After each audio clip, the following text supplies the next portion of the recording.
നമസ്തേ. ഇന്ന് കഥ കേൾക്കാനിരിക്കുന്ന എല്ലാവർക്കും ഈ എപ്പിസോഡിലേക്ക് സ്വാഗതം. പക്ഷി രാജാവായിരുന്ന സമ്പാദിയുടെ കഥയാണ് ഇന്ന് നമുക്ക് ടീച്ചറമ്മ പറഞ്ഞു തരാൻ പോകുന്നത്, അല്ലേ? അതെ. അപ്പൊ മൈതാനത്ത് മരണം വരിക്കാൻ വേണ്ടി കാത്തുകിടന്ന വാനരപ്പടയുടെ അടുത്തേക്ക് സമ്പാദി ഏന്തി വലിഞ്ഞൊക്കെ ചെന്നു. കാരണം കാലൊടിഞ്ഞു, ചിറക് കരിഞ്ഞു പോയി, അങ്ങനെ വൃദ്ധനായി. അങ്ങനെ വൃദ്ധനായ സമ്പാദി അവരുടെ അടുത്ത് ചെന്ന് കുശലപ്രശ്നം ജഡായു എന്നുള്ള പേര് കേട്ടു. ആ പേര് കേട്ടത് കൊണ്ടാണ് അങ്ങോട്ടേക്ക് ചെന്ന് അവരുമായിട്ട് സംസാരിച്ചപ്പോൾ സീതാന്വേഷകരാണെന്നും ജഡായു മരിച്ചുപോയി എന്നും ഉള്ള വിവരം അറിഞ്ഞു. ജഡായു മരിച്ചു പോയതറിഞ്ഞു വളരെ സങ്കടപ്പെട്ടു സമ്പാദി. എന്നിട്ട് തങ്ങളുടെ ജീവിതകഥ പറയാം എന്ന് പറഞ്ഞ് സമ്പാദി അവരോട്, സമ്പാദിയുടെയും ജഡായുവിന്റെയും അനിയനാണ്, അപ്പം കഥ പറയുകയാണ്. അപ്പോ അവരുടെ മാതാപിതാക്കൾ എന്ന് പറയുന്നത് മഹാശ്വേത അമ്മയും അരുണൻ അച്ഛനുമായിരുന്നു. രണ്ടുപേരും പക്ഷികളായിരുന്നു. രണ്ടുപേരും പക്ഷികളെന്ന് പറഞ്ഞാൽ ശ്വേത പക്ഷിയാണെന്ന് പറയുന്നില്ല, അരുണൻ സൂര്യന്റെ തേരാളിയാണ്. അപ്പൊ അവരുടെ മക്കളായിട്ടാണ് സമ്പാദിയും ജഡായുവും ജനിച്ചത്. അങ്ങനെ അവര് രണ്ടുപേരും കുറച്ച് പ്രായപൂർത്തിയായപ്പോഴത്തേക്ക് ഈ അച്ഛന്റെ അമ്മയുടെ അനുഗ്രഹം കൊണ്ട് ഭൂമിയിലുള്ള പക്ഷി സമൂഹത്തിന്റെ രാജാവായി സമ്പാദിയും യുവരാജാവായി ജഡായുവും കഴിഞ്ഞിരുന്നു. അപ്പൊ ഇവരുടെ ആ പ്രായത്തിൻ്റെതായിട്ടുള്ള ചെറിയ അഹങ്കാരമൊക്കെ ഇവരുടെ കയ്യിലുണ്ടായിരുന്നു. അഹങ്കാരവും ഗർവമല്ല, ഗർവം എന്ന് പറയുന്ന അഹങ്കാരം തന്നെയാണ്. അഹങ്കാരം ഇവർക്ക് ഉണ്ടായിരുന്നു. ഒരു ദിവസം പിതാവിനെ കാണാൻ ഞങ്ങൾ സൂര്യമണ്ഡലത്തിലേക്ക് പറന്നുയർന്നു. അത് ഈ വാനരന്മാരോട് പറയുന്ന കഥയാണ്. സൂര്യമണ്ഡലത്തിലേക്ക് പറന്നുയർന്നു. അപ്പൊ അനുജനായ ജഡായു കുറച്ച് വേഗത്തിൽ പറന്നു. അപ്പൊ എന്നേക്കാൾ മുന്നേ അവൻ പറന്ന് മുകളിലായി. അങ്ങനെ എത്തിയപ്പോ സൂര്യന്റെ തേജസ് കൊണ്ട് അവന്റെ ചിറകുകൾ വാടാൻ തുടങ്ങി.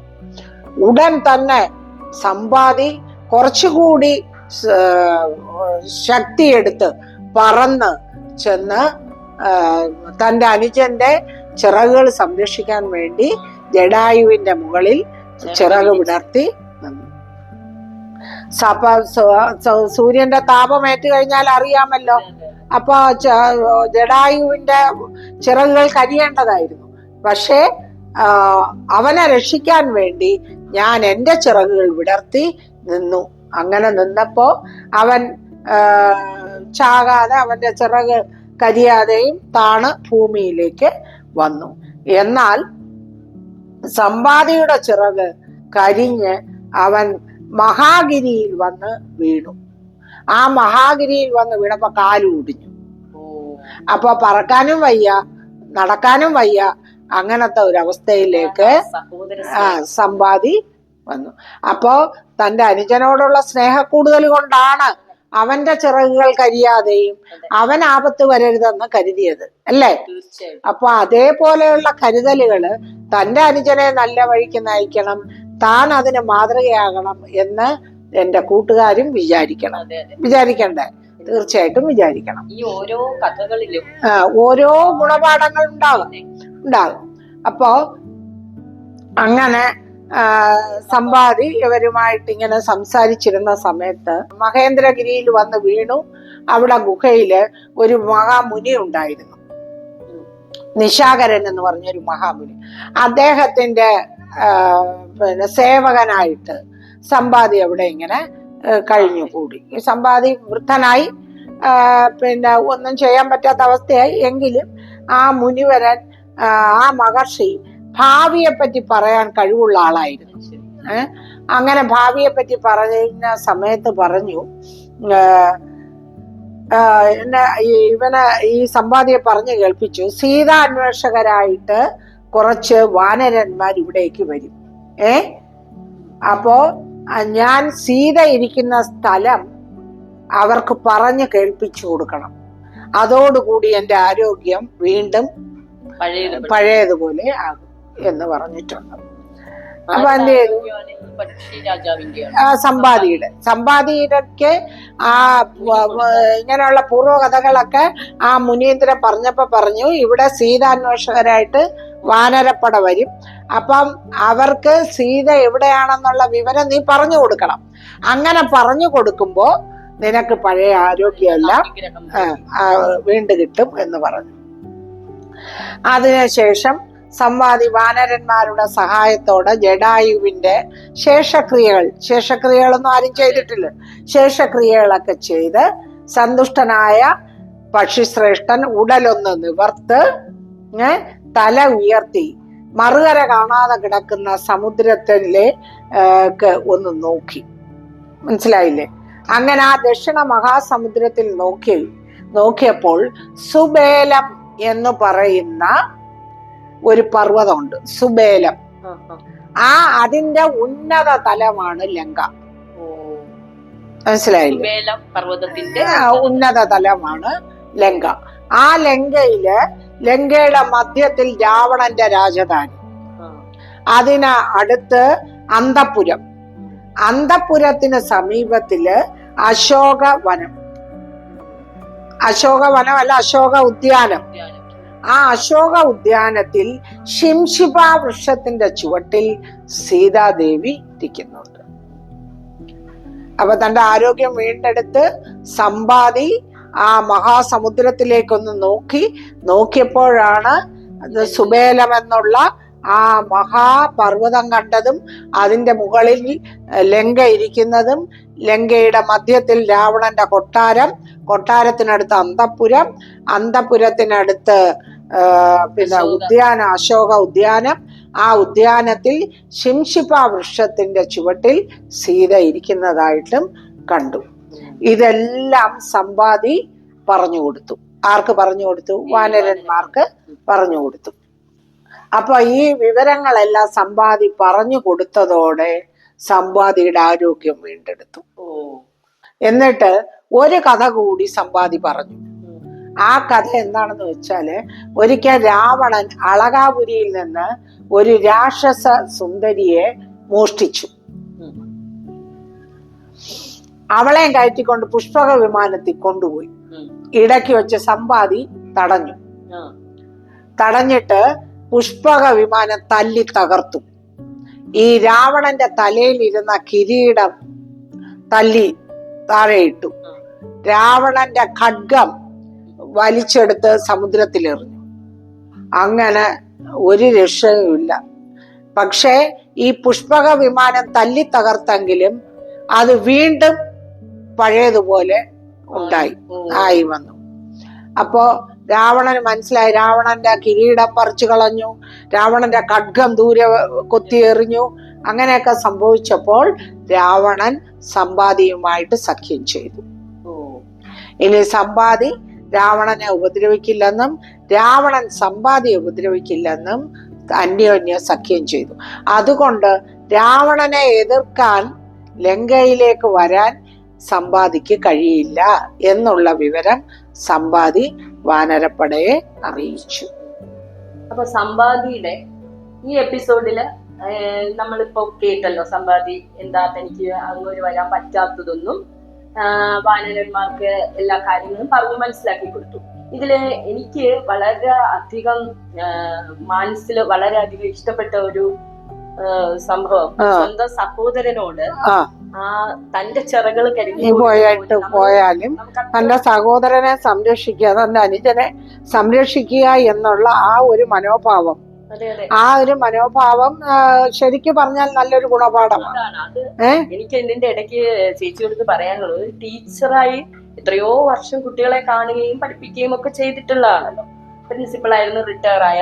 അപ്പൊ ആ കാലഘട്ടത്തിൽ ഇപ്പം എന്ന് വെച്ചാൽ കാലഘട്ടം ഒരുപാട് വ്യത്യാസങ്ങൾ വന്നിട്ടുണ്ട്. ഇപ്പൊ വ്യത്യാസമുണ്ട്. ഇപ്പൊ ഈ അടുത്ത കാലത്ത് ഈ പഠിക്കുന്ന കുട്ടികൾ തമ്മില് ചെറിയ നിസ്സാര കാര്യങ്ങൾക്ക് തമ്മിൽ തല്ലുകയും ഒരു കുട്ടികളെ ജീവൻ എടുക്കാൻ വരെ പോലും മടിയില്ലാത്ത കാലത്താണ് നമ്മളിപ്പോ കാണുന്നത്. ഒന്ന് പറഞ്ഞ രണ്ടാമത്തിന് കൂട്ടം കൂടി ആക്രമിക്കുക, അടിക്കുക, എന്നിട്ട് അത് ഫേസ്ബുക്കിലൊക്കെ ഇതില് വാട്സപ്പ് വഴി സന്ദേശങ്ങൾ കൊടുക്കുക. അപ്പൊ ഈ കുട്ടികൾക്ക് നമുക്ക് എന്തെങ്കിലും ഒരു ഇത് ടീച്ചറുടെ മനസ്സിൽ തോന്നുന്നത് ടീച്ചറമ്മ എന്നുള്ള ഒരു നിലയ്ക്ക് ഒരു ഗുണപാഠം ഇവർക്ക് എന്തെങ്കിലും ഒന്ന് പറഞ്ഞു കൊടുക്കാൻ സാധിച്ചു എനിക്കൊരു അങ്ങനെ ഒന്ന് തോന്നി. തീർച്ചയായിട്ടും ഞാന് വർക്ക് ചെയ്തിരുന്ന സ്കൂളുകള് മിക്കവാറും കുറച്ച് ഗ്രാമപ്രദേശങ്ങളിൽ കൂടിയാണ്. അവസാനമാണ് സിറ്റിക്കകത്തോട്ട് വന്നത്. പക്ഷെ നമ്മൾ ഒരു കാര്യം മനസ്സിലാക്കാനുള്ളത്, ഇപ്പോഴത്തെ കുഞ്ഞുങ്ങളുടെ മനസ്സിൽ വെറും സ്വാർത്ഥ ചിന്ത മാത്രമേ ഉള്ളൂ. ഒരു വീട്ടില് ഒരു മകൻ അല്ലെങ്കിൽ ഒരു മകൾ, അതിൽ അല്ലെങ്കിൽ കൂടിപ്പോയാൽ 2 പേര്, അവർക്ക് ആവശ്യപ്പെടുന്നതെല്ലാം മാതാപിതാക്കൾ കൊടുത്തുകൊണ്ടിരിക്കും. അപ്പോ അവർക്ക് കിട്ടുന്നത് എനിക്ക് മാത്രം എന്നുള്ള സ്വാർത്ഥ ചിന്ത പ്രധാനമായിട്ടും ഉണ്ട്. പഴയ കാലത്തുള്ള സൗഹൃദങ്ങൾ, സുഹൃത്ത് ബന്ധങ്ങൾ, ആ സ്നേഹം അതൊന്നുമില്ല. അതൊക്കെ നമ്മുടെ സമൂഹത്തിനെ പിഴച്ച വഴിയിലേക്ക് നയിച്ചുകൊണ്ടിരിക്കുകയാണ്. അത് രക്ഷകർത്താക്കൾക്ക് അതിനകത്ത് നല്ലൊരു പങ്കുണ്ട്. രക്ഷകർത്താക്കളാണ് പ്രധാനമായിട്ടും അവരെ നേർവഴിക്ക് നയിക്കാനുള്ള കാര്യങ്ങൾ അവർക്ക് പറഞ്ഞു കൊടുക്കേണ്ടത്. ഈ സ്വാർത്ഥ സ്വഭാവം മാത്രമല്ല, മറ്റൊരു കാര്യം കൂടി ഞാൻ പറയാം. എല്ലാ വീട്ടിലും, എൻ്റെ വീട്ടിലും അങ്ങനെയാണ്. എന്നാൽ പോലും ഈ മാംസാഹാരങ്ങൾ അത് കൂടുതൽ കഴിക്കുന്നതും അത് ശാരീരികമായിട്ടും മാനസികമായിട്ടും ഒക്കെ അവരിലൊരു വൈരാഗ്യ ബുദ്ധി വളർത്താൻ ഒരു കാരണമാകുമെന്ന് ഞാൻ വിശ്വസിക്കുന്നു. മറ്റുള്ളവരുടെ കാര്യത്തിൽ എനിക്കത് തർക്കിച്ചു പറയാൻ പറ്റില്ല. എങ്കിൽ പോലും കഴിക്കാൻ പാടില്ലെന്നോ കഴിച്ചുകൂടെന്നോ ഒന്നും ഞാൻ പറയുന്നില്ല. പക്ഷേ അതിന്റെയൊക്കെ ആധിക്യം കൂടുതലാണ്. ഹോർമോൺ, അതായത് ഇപ്പൊ നമുക്കറിയാം ചിക്കൻ കടകളിൽ നിന്നൊക്കെ വാങ്ങിക്കുന്ന ചിക്കനൊക്കെ ഹോർമോൺ ചേഞ്ചസ് വരുത്തുന്നതാണ്. അത് തന്നെ നമ്മുടെ ദൈനംദിന ജീവിതത്തിൽ ഒരുപാട് ഹോർമോൺ ചേഞ്ചസ് കുഞ്ഞുങ്ങളിലും മുതിർന്നവരിലും ഒക്കെ ഉണ്ടാക്കുന്നുണ്ട്. പക്ഷേ ഇതിനെല്ലാം ആത്യന്തികമായിട്ടുള്ള ഒരു കാര്യം എന്ന് പറയുന്നത് സ്വാർത്ഥതയാണ്. ഈ സ്വാർത്ഥതയിൽ നിന്നാണ് ഈ വൈരങ്ങളും വിരോധങ്ങളും വരുന്നത്. അല്ലെങ്കിൽ നമുക്ക് കിട്ടുന്നത് അടുത്തൊരാളിനോട് പങ്കുവയ്ക്കാം, അല്ലെങ്കിൽ നമ്മുടെ സുഹൃത്തിനോട് സ്നേഹത്തോടെ മുന്നോട്ട് പോകാം എന്നുള്ള ഒരു ചിന്താഗതി നമ്മുടെ കുട്ടികളിൽ ഇല്ലാത്തതാണ് ഇപ്പോഴത്തെ ഈ പ്രശ്നങ്ങൾക്ക് അടിസ്ഥാന കാരണം. കുറച്ചുകൂടെ ഞാൻ നേരത്തെ പറഞ്ഞതുപോലെ ഗ്രാമാന്തരീക്ഷത്തിലുള്ള കുട്ടികൾ തമ്മിൽ ക്ലാസ്സിൽ അടികൂടുകയും വഴക്കുണ്ടാക്കുകയും ഒക്കെ ചെയ്തെങ്കിലും അത് ഇത്രയും ക്രൂരമായ ഭാവത്തിലേക്ക് പോകാറില്ലായിരുന്നു. ഇപ്പോഴാണ് ഈ കലാലയങ്ങളിലും സ്കൂളുകളിലും ഒക്കെ ഇത്രയും വലിയ വൈരാഗ്യ ബുദ്ധിയോടെ കുട്ടികള് മുന്നോട്ട് പോകുന്നത്. വളരെ ദിവസവും നമ്മള് പത്രം വായിച്ചാലും TV കണ്ടാലും എല്ലാം ഈ കൊടും ക്രൂരതകളെ പറ്റി മാത്രമേ അറിയാനുള്ളൂ. അതില് ഈ മദ്യവും മയക്കുമരുന്നും ഒരു പ്രധാന പങ്ക് വഹിക്കുന്നുണ്ട്. മയക്കുമരുന്നാണ് ഏറ്റവും കൂടുതൽ അതിന് ഈ ക്രൂരതയ്ക്ക് കാരണം എന്നാണ് എന്റെ വിശ്വാസം. ഇത് ഈ കുട്ടികൾ ചെയ്യുമ്പോ നമ്മൾ മനസ്സിലാക്കേണ്ടത് ഇവരല്ല ശരിക്കും ഇവരുടെ ഉള്ളിൽ പ്രവർത്തിക്കുന്ന, അവരുടെ ഉള്ളിൽ പ്രവർത്തിക്കുന്ന ആ വിഷത്തിന്റെ പ്രതികരണമാണ് ഇതെല്ലാം. അപ്പൊ അത് തീർച്ചയായും നമ്മുടെ സമൂഹത്തിന് വലിയ ഒരു വിപത്താണ്. അതിൽ നിന്ന് രക്ഷ നേടേണ്ടത് നമ്മുടെ കുട്ടികളുടെയും ചുമതല, രക്ഷകർത്താക്കളുടെയും ചുമതല, അധ്യാപകരുടെ ചുമതല, നമ്മുടെ ഭരണകർത്താക്കളുടെ ചുമതല, എല്ലാവർക്കും അതിനകത്ത് ചുമതലകളുണ്ട്.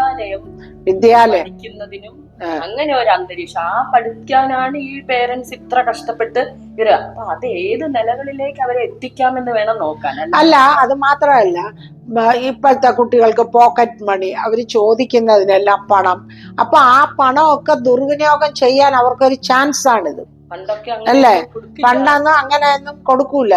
ഒരു ബസ് ഫെയറിന് 50 പൈസ 10 പ്രാവശ്യം ചോദിക്കുമ്പോഴാണ് ഒരു പ്രാവശ്യം കൊടുക്കുന്നത്. അപ്പൊ ആ പൈസയുടെ മൂല്യം അല്ലെങ്കിൽ ആ രൂപയുടെ മൂല്യം മനസ്സിലാക്കാൻ അന്നത്തെ കുട്ടികൾക്ക് കഴിഞ്ഞിരുന്നു.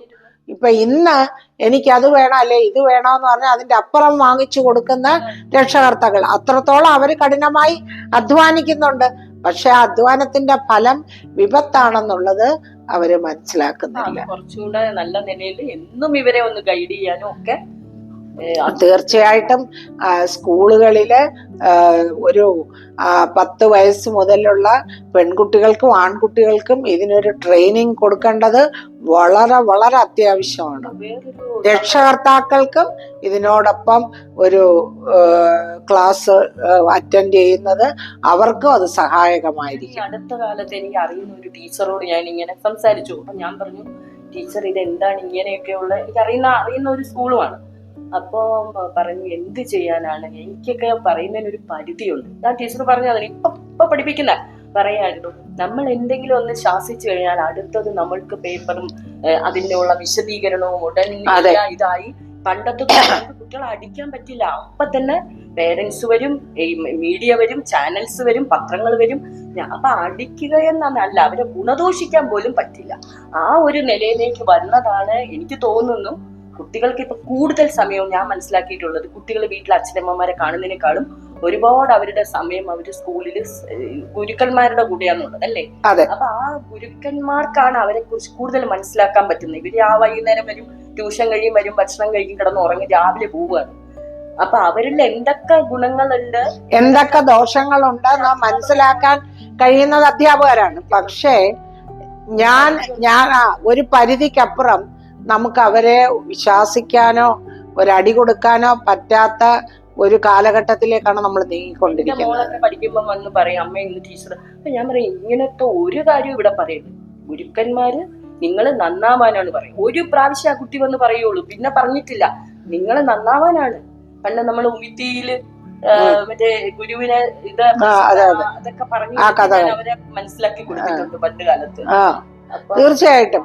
അതായത് ഞാനൊക്കെ പഠിക്കുന്ന കാലത്ത് പിന്നെ അടി കൊണ്ടിട്ടുണ്ട്. 8ലും 9ലും ഒക്കെ പഠിക്കുമ്പോൾ അടി കൊണ്ടിട്ടുണ്ട്, വീട്ടിൽ നിന്ന് അടി കൊണ്ടിട്ടുണ്ട്. രക്ഷകർത്താവിന്റെ മാത്രമല്ല ഗുരുനാഥന്മാരുടെയും ഗുരുക്കന്മാരുടെയും അടിയൊക്കെ കൊണ്ടിട്ടുണ്ട്. പക്ഷേ പിന്നീട് നമുക്കൊരു പാകത വരുമ്പോൾ നമ്മൾ മനസ്സിലാക്കുന്നത് അതൊക്കെ നമ്മുടെ നന്മയ്ക്ക് വേണ്ടിയായിരുന്നു എന്നുള്ളത് നമ്മൾ മനസ്സിലാക്കേണ്ടതാണ്. ഞാൻ ഒരു പരിധി വരെ കുട്ടികളെ ശാസിക്കുകയും അടിക്കുകയും ഒക്കെ ചെയ്യുമായിരുന്നു. പിന്നീട് അതൊക്കെ ഞാൻ വേണ്ടെന്ന് വെച്ചു. കാരണം ഒരു ലെവലിനപ്പുറത്തേക്ക് നമുക്ക് കുട്ടികളെ ശാസിക്കാൻ പറ്റുന്ന ഒരു സിറ്റുവേഷൻ അല്ല ഇപ്പോഴത്തെ അവസ്ഥ. അത് ഈ രക്ഷകർത്താക്കൾ തന്നെയാണ്. എൻ്റെ മകൻ ഒരു തെറ്റും ചെയ്യാത്തവനാണ്, എൻ്റെ മകൻ മിടുക്കനാണ്, എൻ്റെ മകൻ മര്യാദക്കാരനാണ് എന്ന ഒരമ്മ വിശ്വസിക്കുമ്പോൾ ഒരു ഗുരുനാഥയ്ക്ക് ആ കുട്ടിയുടെ ഗുണങ്ങളും ദോഷങ്ങളും എല്ലാം മനസ്സിലാക്കാൻ കഴിയും. അപ്പൊ ആ ഗുരുനാഥ പറയുന്നത് അനുസരിക്കണം എന്ന് കുട്ടികളെ പറഞ്ഞ് പഠിപ്പിച്ചാൽ മാത്രമേ ഈ ഒരു അവസ്ഥയ്ക്ക് വ്യത്യാസം വരുള്ളൂ. മനസ്സിലായില്ലേ? സ്നേഹത്തോടൊപ്പം ഭയം വേണം. ഞാനൊക്കെ വിമൻസ് കോളേജിൽ ഡിഗ്രിക്ക് പഠിക്കുമ്പോൾ സത്യം പറഞ്ഞാൽ ഈ നമുക്ക് പഠിക്കാനുള്ള കുറെ ഭാഗങ്ങളൊക്കെ ഇന്ന് പഠിപ്പിച്ചത് പിറ്റേ ദിവസം ടീച്ചർ ചോദിക്കും. അപ്പൊ അങ്ങനത്തെ ഒരു സിറ്റുവേഷൻ ഉണ്ടായിരുന്നു. വസന്ത ടീച്ചർ ഉണ്ടായിരുന്നു, കവടിയാറിൽ താമസിക്കുന്ന നല്ല ടീച്ചറായിരുന്നു. ടീച്ചർ മരണപ്പെട്ടു പോയി. ആ ടീച്ചറിന്റെ ക്ലാസ് തുടങ്ങും മുമ്പേ ബുക്ക് എടുത്തു വെച്ച് അത് നോക്കുന്നു ഇത് നോക്കുന്നു, ഓരോരുത്തരോടായിട്ട് ടീച്ചർ ചോദിക്കും. മലയാള ഐച്ഛിക വിഷയം എടുത്ത് ഡിഗ്രിക്ക് പഠിക്കുന്ന സമയം ഗവൺമെന്റ് വിമൻസ് കോളേജിൽ. അപ്പോ ടീച്ചർ അത് ചോദിക്കും. അപ്പൊ നമുക്ക് ഉള്ളിൽ സ്നേഹത്തോടൊപ്പം തന്നെ ഭയവും ഉണ്ടായിരുന്നു. അത് തീർച്ചയായിട്ടും നമ്മുടെ വിദ്യാഭ്യാസ സ്ഥാപനങ്ങളിൽ അത്യന്താപേക്ഷിതമായിട്ട് വേണ്ട കാര്യമാണ്. ഗുരുഭക്തിയും ഉണ്ടാവണം, ആ ഒരു സ്നേഹവും അതും ഉണ്ടാവും. മാതാപിതാ ഗുരു എന്ന് പറഞ്ഞാലും മോൻ ചിലപ്പം വീട്ടിൽ വന്ന് അമ്മയെ പ്രീണിപ്പിക്കാൻ അല്ലെ അനുനയിപ്പിക്കാൻ വല്ല കള്ളവും ഒക്കെ പറഞ്ഞെന്നിരിക്കും. പക്ഷെ അതാണ് സത്യമെന്ന് നമ്മ വിശ്വസിക്കും. പക്ഷെ സ്കൂളിലെ അധ്യാപികയ്ക്കാണ് ആ കുട്ടിയുടെ നന്മ തിന്മകളെ കുറിച്ച് തിരിച്ചറിയാൻ കഴിയും. ഏതായാലും ഇന്നത്തെ ഈ എപ്പിസോഡ് ഇവിടെ നമുക്ക് നിർത്താം. തീർച്ചയായിട്ടും അവർക്ക് നല്ല കാര്യങ്ങൾ പറഞ്ഞു കൊടുക്കുന്നതിന് സന്തോഷമേ ഉള്ളൂ. ഇനി അടുത്ത എപ്പിസോഡിൽ നമുക്ക് ബാക്കി ഭാഗം കാണാം. നമസ്തേ.